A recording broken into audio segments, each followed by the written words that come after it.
Good morning. I am speaking on behalf of Maharaja Ranjit Singh, Punjab Technical University, Bhatinda. The university has declared the results. बच्चों के पहले semester के results हैं वो declare हो गए हैं और उन रिजल्ट्स में बच्चों को कुछ कन्फ्यूजन है। इस कन्फ्यूजन को दूर करने के लिए हम बेसिकली ये आपको इस वक्त बताना चाहते हैं कि जो ABCD हमने जो ग्रेड्स बच्चे को सब्जेक्ट्स में आए हैं वो किस तरह से दिए जाते हैं ताकि उनके मन में किसी प्रकार की कोई शंका ना रहे।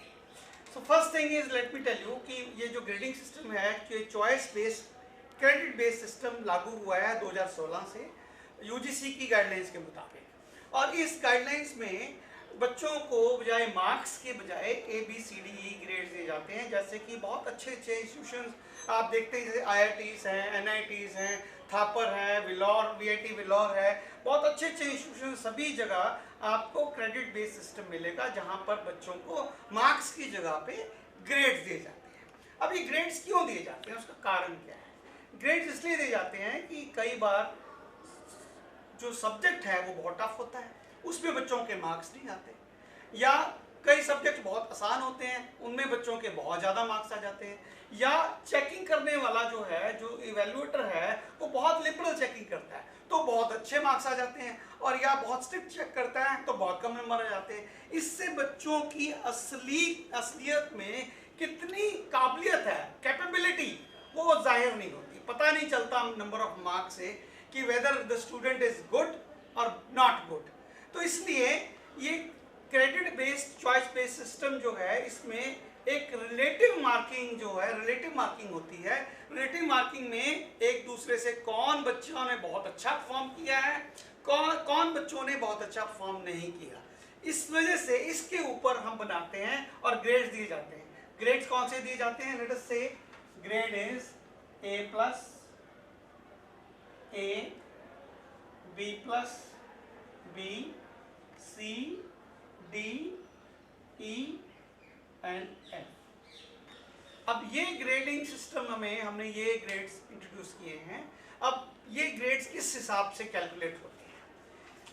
बच्चों के जो मार्क्स रिजल्ट आता है तो वो मार्क्स की फॉर्म में आता है। जब रिजल्ट मार्क्स की फॉर्म में आता है तो उसमें हम क्या कैलकुलेट करते हैं, यूनिवर्सिटी क्या कैलकुलेट करती है। मान लीजिए एक सब्जेक्ट है A, सब्जेक्ट लेटर से ABCD सब्जेक्ट है। ABCD सब्जेक्ट में बच्चों के कितने, क्या एवरेज मार्क्स आए, सबकी क्या एवरेज है, एवरेज मींस मीन। तो पहली चीज तो हम कैलकुलेट करेंगे मीन। मीन को हम लिख लेते हैं स्मॉल m, ठीक है जी।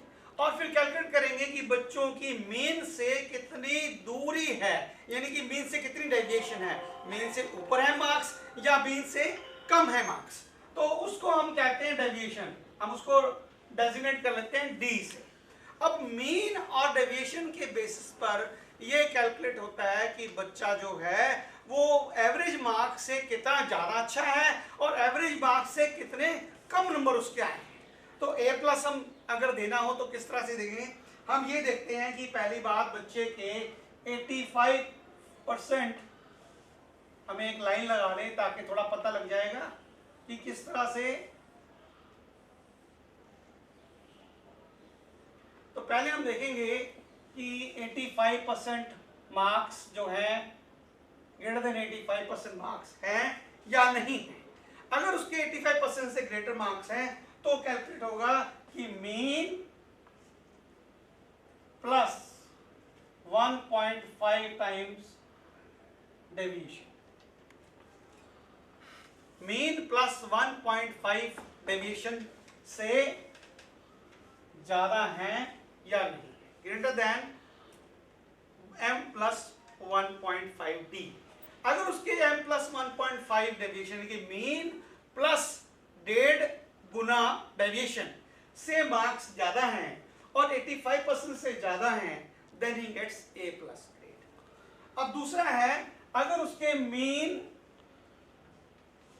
प्लस 1.0 से लेके मीन प्लस 1.5 डेविएशन के बीच में मार्क्स फॉल करते हैं, अगर उसके मार्क्स मीन प्लस 1.0 डेविएशन और मीन प्लस 1.5 डेविएशन के बीच में फॉल करते हैं तो ही गेट्स ए ग्रेड।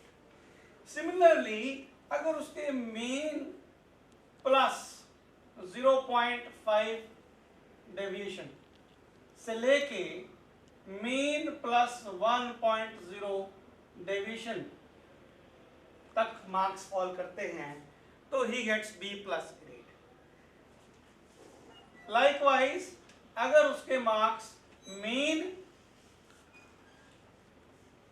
से लेके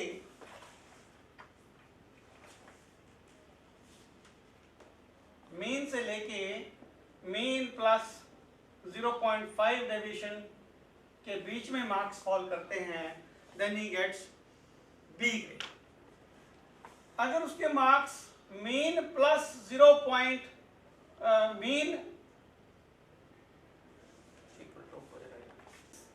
माइनस 0.5 डेविएशन से लेके मीन तक मार्क्स फॉल करते हैं तब उसको मिलता है सी ग्रेड।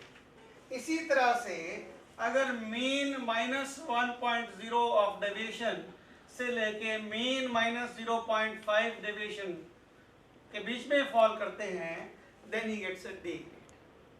अब आप बात आती है ई ग्रेड की। ई ग्रेड सबसे ज्यादा कम ग्रेड है, सबसे कम ग्रेड है, छोटा ग्रेड है जिसमें कि हम बच्चे को पास समझते हैं। तो इसमें हम कहेंगे मीन माइनस 1.5 डेविएशन से लेके मीन माइनस 1.0 डेविएशन अगर इसके बीच में उसके मार्क्स फॉल करते हैं then he gets E grade, यानी कि वो पास हो जाएगा। लेकिन एक सबसे बड़ी बात यह है कि डेविएशन 1.5 डेविएशन जब हम मीन से माइनस करेंगे तो वो मार्क्स कितने आएंगे। हर एक सब्जेक्ट के मार्क्स अगर हम टोटल करें इंटरनल और एक्सटर्नल तो वो बनते हैं 100 मार्क्स। अब 100 मार्क्स जो हैं उनमें से अगर हम एवरेज माइनस 1.5 डेविएशन करें और वो मार्क्स लेट अस से 30 से कम हो, लेस देन 30 हो, तब उसको ई ग्रेड नहीं दिया जा सकता। इसका मतलब ये है कि उसे कम से कम 30 नंबर तो स्कोर करने पड़ेंगे। अगर उसके नंबर 30 से कम हैं, लेस देन 30, तो ही गेट्स एफ ग्रेड। इसका मतलब वो पास होगा चाहे उसके मीन माइनस 1.5 डेविएशन जो है वो और से लेके मीन माइनस 1.0 डेविएशन के बीच में मार्क्स हो, लेकिन अगर 30 से कम है तो वो बच्चा पास नहीं माना जा सकता। अब इसी तरह से एक और चीज भी है कि हम कहेंगे कि इसका मतलब 30 से कम नंबर है तो वो फेल हो गया। इसी तरह से फेल के लिए क्या है कि उसके number less than mean minus 1.5 deviation है।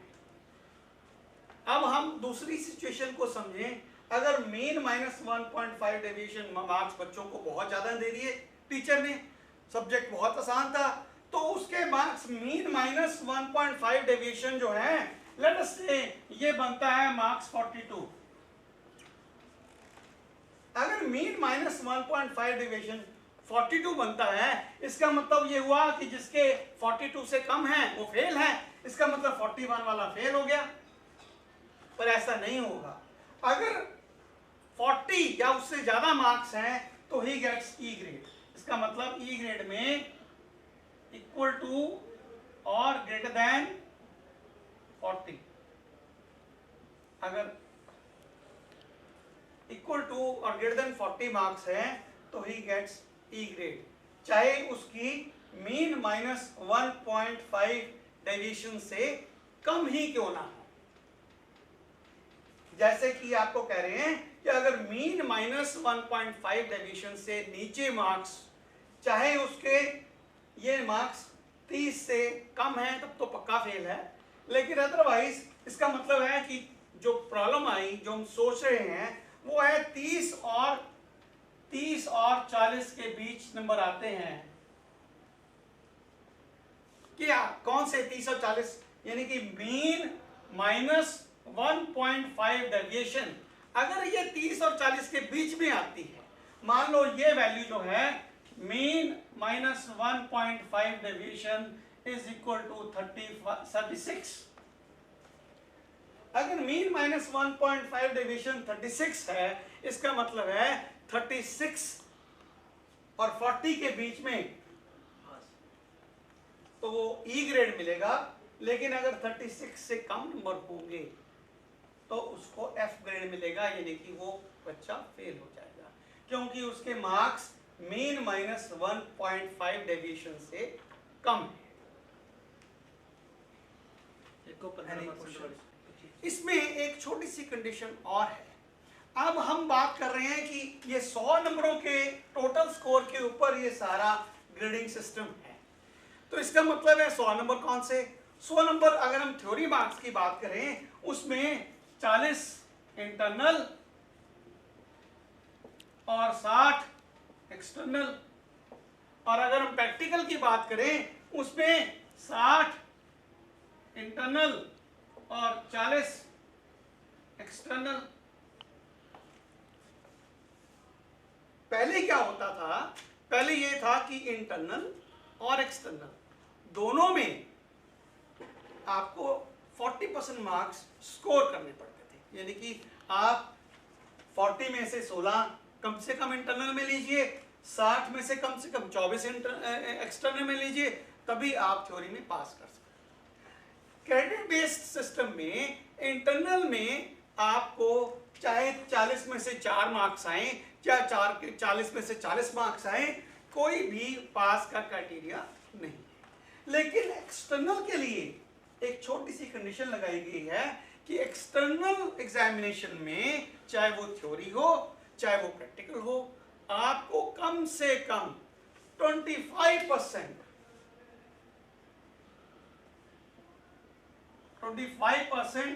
इन एक्सटर्नल, 25% मार्क्स एक्सटर्नल में स्कोर करना जरूरी है। इसका मतलब ये है चाहे तो आपके मार्क्स मीन माइनस 1.5 डेविएशन और मीन माइनस 1.0 डेविएशन के बीच में फॉल करते हो, लेकिन अगर आपने 25% एक्सटर्नल मार्क्स नहीं लिए तो आप पास नहीं हो सकते, you will get an F grade.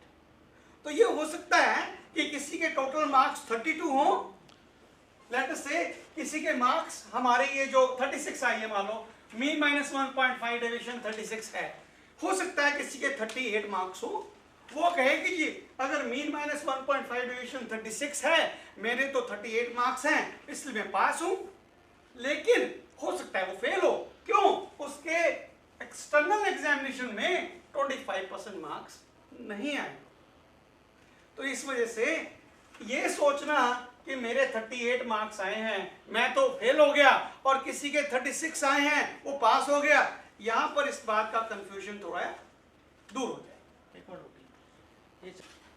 अभी हम 36 मार्क्स की बात कर रहे हैं कि अगर 36 मार्क्स मीन माइनस 1.5 डिवीजन 36 है तो उसने 25% एक्सटर्नल में नहीं लिए इसलिए वो फेल हो गया। अब ये जो 25% एक्सटर्नल वाला है ये हो सकता है उसके मार्क्स 36 के बजाय हो सकता है उसके मार्क्स 48 के बजाय 42 हो। अब उसने इंटरनल में तो 30 ले लिए आउट ऑफ 40, एक्सटर्नल में उसके सिर्फ 12 मार्क्स हैं 60 में से, यानी कि एक्सटर्नल में उसने 25% मार्क्स स्कोर नहीं किए। तो इस वजह से चाहे मार्क्स 30 हो, 31 हो, 36 हो, 42 हो, जितने भी हो, एक्सटर्नल में 25% स्कोर करना जरूरी है। तो जो बच्चा जिसका एफ ग्रेड आया है वो 3 तरीके से आ सकता है, या तो उसके मार्क्स टोटल मार्क्स 30 से कम हो, या हो सकता है कि मीन माइनस 1 पॉइंट डेविएशन जो भी कैलकुलेट होती है अब सारे बच्चों के मार्क्स काउंट करने के बाद एवरेज कैलकुलेट की, डेविएशन कैलकुलेट की और हमने मीन माइनस 1.5 डेविएशन कैलकुलेट की, तो उस मीन माइनस 1.5 डेविएशन से उसके नंबर कम हो, ये दूसरी सिचुएशन हो सकती है। और तीसरी सिचुएशन हो सकती है कि उसके मार्क्स जितने मर्जी हो लेकिन उसने 25% एक्सटर्नल एग्जामिनेशन में मार्क्स नहीं लिए। तो ये 3 वजह से बच्चे का ग्रेड एफ ग्रेड हो सकता है। अभी आपने देखा जो मैं बात आपसे कह रहा था कि कम नंबर वाला पास हो सकता है, ज्यादा नंबर वाला फेल हो सकता है, क्योंकि उसने इन 3 कंडीशंस जो मैंने आपको बताई इनमें से किसी एक कंडीशन को उसने फुलफिल नहीं किया। अब ये चीज समझने वाली है कि ये जो मार्क्स डिस्ट्रीब्यूशन है ये हर एक सब्जेक्ट के लिए अलग अलग है। तो एक सब्जेक्ट के सारे मार्क्स, सभी स्टूडेंट्स के मार्क्स काउंट करके उसकी हमने मीन कैलकुलेट की, उसका हमने डेविएशन कैलकुलेट किया और उस सब्जेक्ट के लिए हमने A plus A, B plus B, C, D, E और F के लिए हमने कितने नंबरों के बीच में क्या ग्रेड मिलेगा वो कैलकुलेट किया। अब ये जो कैलकुलेशन है हर सब्जेक्ट के लिए अलग अलग की जा रही है। That means the calculation, that means the marks set for A plus और A और B plus, ये सभी के लिए जो नंबर तय आएंगे डिपेंडिंग अपॉन मीन और डेविएशन वो हर एक सब्जेक्ट के अलग अलग हो सकते हैं, क्योंकि कोई सब्जेक्ट है उसमें बच्चों ने बहुत अच्छे स्कोर किए। अब जिस सब्जेक्ट में बच्चों ने बहुत अच्छे मार्क्स स्कोर किए उसका मीन बहुत अच्छा होगा, और जिसमें हो सके उसका डेविएशन भी बहुत कम हो तो या बहुत ज्यादा हो, तो अगर मीन भी बहुत ज्यादा है डेविएशन भी बहुत ज्यादा है तो मीन प्लस 1.5 डेविएशन ये भी बहुत होगा। और अगर हम फेल और पास की बात करें तो मीन माइनस 1.5 डेविएशन, मीन अगर मान लो मीन 55 है, मीन 55 है, डेविएशन 10 है, तो 55 माइनस 55 माइनस 10 इज 45। इसका मतलब है कि 45 से नीचे वाले सब फेल हो जाएंगे। लेकिन ये बात हमने एक कंडीशन रखी है उसको ओवरकम करने के लिए कि 40% जो है उससे नीचे, उससे ऊपर जो बच्चे स्कोर करते हैं उसको फेल नहीं किया जाएगा। इसका मतलब यह है कि 40 will become the pass marks for such a subject. तो हर एक सब्जेक्ट में ये डिस्ट्रीब्यूशन ऑफ ग्रेड्स ये अलग अलग मिलेगी। हो सकता है किसी सब्जेक्ट में जो बहुत स्ट्रिक्ट मार्किंग हुई है 65-70 पर ए ग्रेड मिल जाए, हो सकता है किसी में बहुत लूज मार्किंग हुई है उसमें 83-84 वाले को ए ग्रेड मिलता हो।